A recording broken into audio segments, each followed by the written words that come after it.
ушул азыр бизде турган бир чоң мамлекеттин деңгээлинде көйгөй ошол Япон автоунааларынын жетектеп келген Эртайга сөз бергим келет. Жана ошонун артында турган биздин Свердлов район жаштары турабыз да. Assalamu alaikum.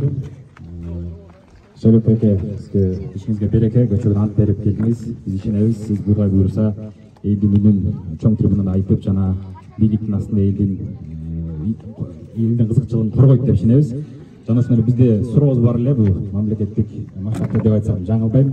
Mına uşul жерде turganda, mına esepte көрүңүздөр, Шегеректе 30-га жакын унаа турат, анын 10дан ашыгы Омрулу Япон унаалары, мына Стрим, Альфа-Ра, Мазда, Авенсер, Степ, Ист, көп да. Анан ушул маселенин биз мына 9-февралда депутат Чолпон айым айтып чыкканын көрдүк. Ошо министр экономика кайрылып, ушул Омрулу алып кирсек болобу депчи. Бирок андан кийин Марлен Маматалиев бул законопроектти чыгарды, коомдук талкуу болду. Азыркы күндө мына МВД тараптан каралоо иштери жүрүп атат. Алар статистиканы келтирип атышат. Кыргызстанда 17% оңурлуу унаалар болсо, 25% ошол оңурлуу унаалар менен болгон ДТП депчи. Бирок эсепте келгенде база ГРС унаанын базасында тура 17%. Бирок ал кыргыз номерлери. Андан сырткары 7 жылдан бери 100 миңге жакын оңурлуу иностранный номерлер унаалар кирди дейт. Демек 300 миң машина. Бул уже 30%. Бул жактан 3/4 бөлүгү оңурлуу унаалар.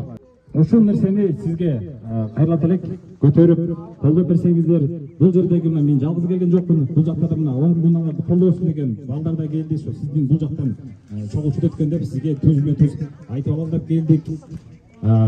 Коопсуздук жагынан болсо чечимдери бар. Обгонный камера, обгонный зеркало койсо болот.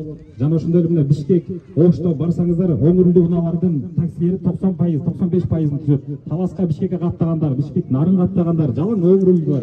Ошол себептен ал жакта балким статистикасы көбүрөөк солуруна караганда. Бирок жалпы алып карап көргөндө экөөнүн бирдей эле экен. Бишкек шаарында магистральный Билинканын кесилишинде туруп балдар тартып көрүштү, канча унаа өтөт деп.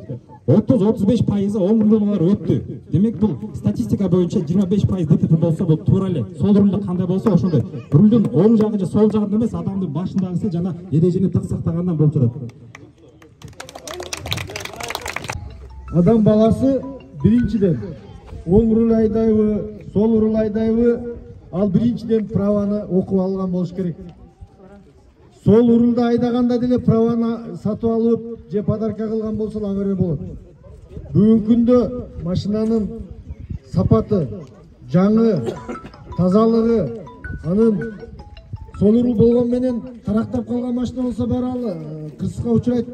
Ошон үчүн биз эки нерсени көңүл бурушубуз керек. Билимин, жакшы айдаганын, андан сырткары машинанын состояниясын карашыбыз керек.